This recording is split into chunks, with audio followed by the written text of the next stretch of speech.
Ribot es catedrático de Historia Moderna en la UNED y miembro de la Real Academia de la Historia.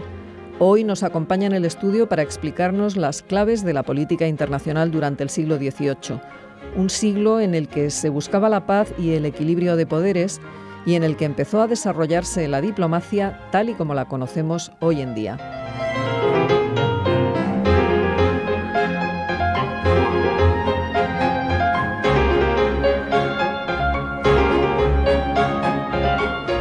Luis, muy buenos días y bienvenido a Sin Distancias. Buenos días, Clara, muchas gracias. Bueno, ¿cuál era el panorama político en Europa a comienzos del siglo XVIII?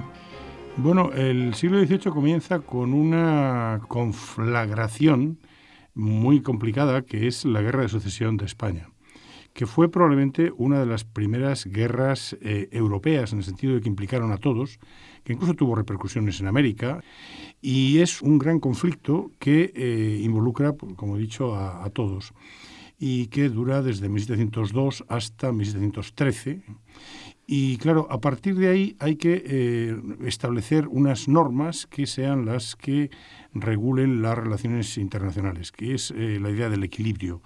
Y la idea de que hay que intentar evitar volver a una guerra tan dura y de que hay que intentar establecer una serie de conferencias, de congresos, para que cuando haya conflictos entre príncipes, porque hay que hablar más bien de príncipes que de países, se puedan resolver sin recurrir a la fuerza. Este es un poco el panorama. Desde otro punto de vista, podríamos decir que España, la monarquía de España, de los Austrias, se acaba.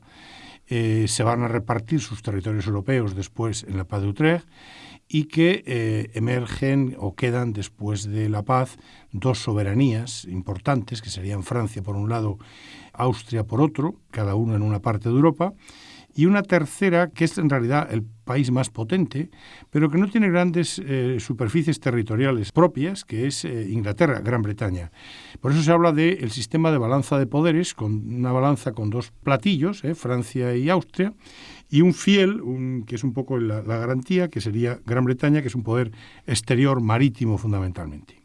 Por lo tanto, ¿cuáles serían las claves de la política exterior a lo largo de este siglo? ¿Esta política de equilibrios y algún elemento más? Bueno, el equilibrio es una idea que se abre camino poco a poco. Nosotros estamos investigando ahora de dónde procede. La idea es que se va cuajando esa idea a lo largo del XVII, sobre todo después de la paz de Westfalia, y de alguna forma tiene también algo que ver con la propia política interna de Inglaterra, en donde después de la Revolución Gloriosa hay prácticamente dos partidos, los Whigs y los Tories, que son dos fuerzas que se contrabalancean en el Parlamento. Bueno, esta idea de dos poderes que de alguna forma ejerzan de contrapeso el uno del otro es la que se intenta aplicar a la política. Pero la auténtica idea es la que comentaba antes de el evitar los conflictos, las guerras. No se va a conseguir, va a ser un siglo de muchos conflictos, de muchas guerras, quizá no tan terribles o tan mortíferas como las del 17, pero no mucho menos. En ese sentido no hay un avance. Lo que sí que es un avance es el intento de frenarlo.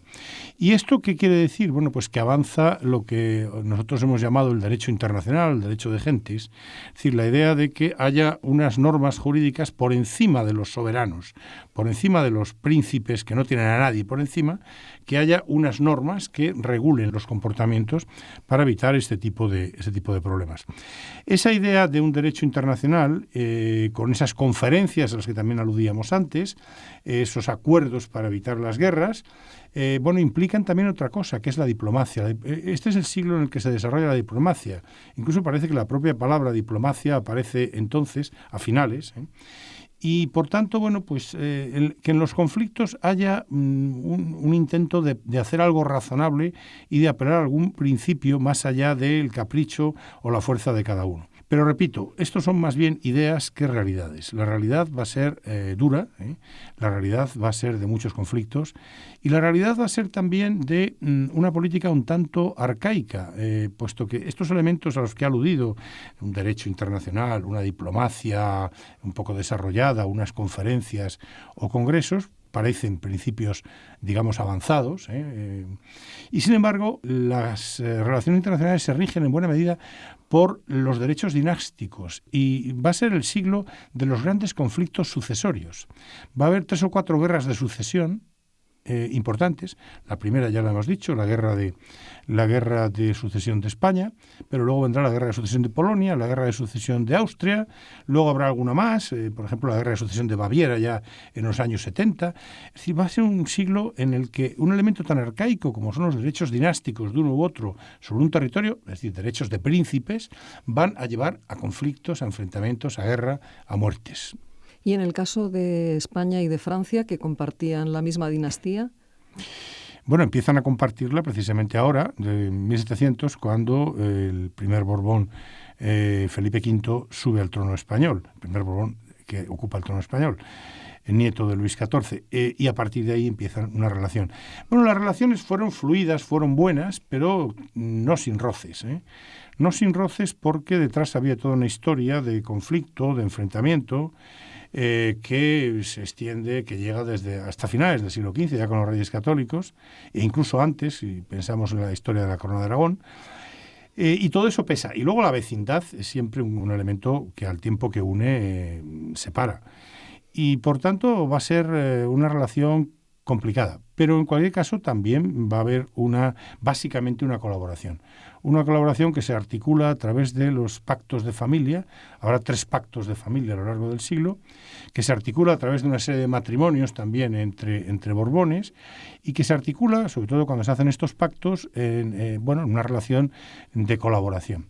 ¿Esta colaboración en qué consiste? Bueno, evidentemente en Europa es mucho más fuerte Francia, es uno de los 2 polos, como decíamos antes, de la política, y lo va a ser durante buena parte del siglo, pero en el mar el poder español es muy fuerte y es no digo superior al de Francia, pero Francia, cuya enemiga es Gran Bretaña, no va a poder enfrentarse a Gran Bretaña en el mar sola, va a necesitar siempre de la ayuda española para poder hacerlo con ciertas garantías. Y hay un momento en el que las dos se ponen de acuerdo, aprovechando una coyuntura difícil para Gran Bretaña, como es la guerra de independencia de los Estados Unidos, en el que van a conseguir la victoria, de alguna forma. Es verdad que con dificultades, pero van a triunfar.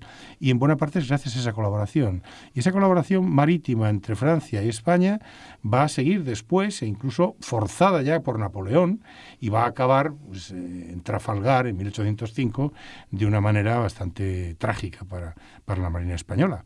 Pero en el siglo XVIII la Marina española es potente, es importante, y era el elemento principal que le interesaba a Francia. A España le interesaba la colaboración de Francia, sobre todo en contra de Inglaterra, en contra de los intereses de Inglaterra en América. Inglaterra iba siempre unida a Portugal, y todos los conflictos que hay entre España y Portugal en América, la colonia del Sacramento, los problemas con las reducciones del Paraguay, etcétera. Y en ese sentido, el hacer bloque con Francia frente a Inglaterra, Gran Bretaña, Portugal no tiene gran peso, pero es un anexo un poco de Gran Bretaña, pues era importante. Bueno, cuando hablamos de política internacional en el siglo XVIII tendemos a pensar quizás solamente en Europa, pero como acabas de señalar, América ya empieza a tener un papel importante, ¿no? Un peso importante. Claro, una de las características de las varias que se pueden señalar de la política internacional del siglo XVIII es que los espacios disminuyen. Naturalmente no los espacios absolutos, los espacios relativos, que es la capacidad de llegar a un sitio en menos tiempo que antes.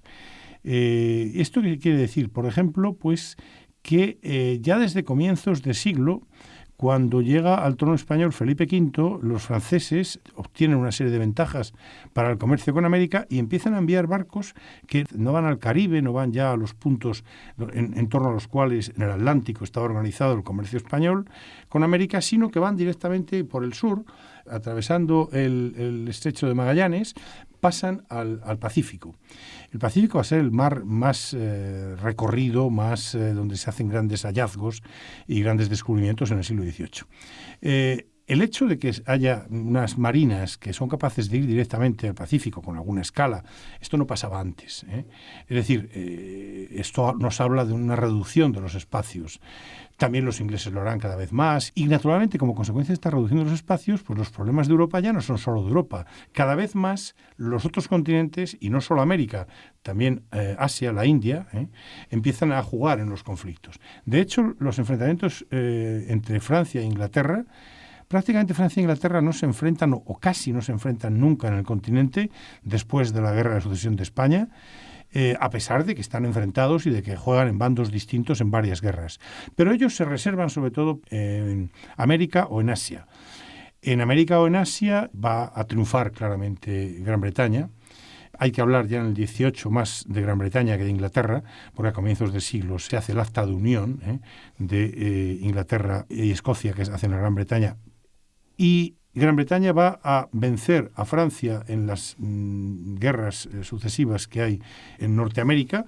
Primero en la guerra de sucesión de Austria, que hay algún pequeño conflicto, pero sobre todo en la guerra de los 7 años, que va a ser el gran triunfo, donde prácticamente va a desaparecer la presencia francesa en lo que hoy es Canadá, y va a quedar esa zona prácticamente, América del Norte, casi en exclusiva en manos de los británicos. Y luego también el paso importante que dan en la guerra de los 7 años los británicos para hacerse con las plazas principales de la India, desalojando también de allí, bueno, no desalojando completamente, pero apoderándose de los puntos importantes. Y precisamente a finales del siglo empezará algo que no se había dado hasta entonces, y es que a partir de las posiciones en la costa, las factorías, los británicos empiezan a entrar en el interior de la India, a enfrentarse a los poderes que existen allí, y a comienzos del siglo XIX se harán los dueños de la India, que ha sido británica hasta después de la Guerra Mundial. O sea, que podemos decir que la política internacional en el siglo XVIII se hace realmente internacional, incluso intercontinental, ¿no? Efectivamente, en mucho mayor medida de lo que había pasado en los 2 siglos anteriores y en mucho menor medida de lo que pasará después. Porque claro, evidentemente la clave aquí, como he dicho al principio, son las comunicaciones. Luis Ribot García, catedrático de Historia Moderna y miembro de la Real Academia de la Historia, la política internacional en el siglo XVIII. Muchísimas gracias por habernos acompañado hoy en Sin Distancias. Muchas gracias a ti, Clara.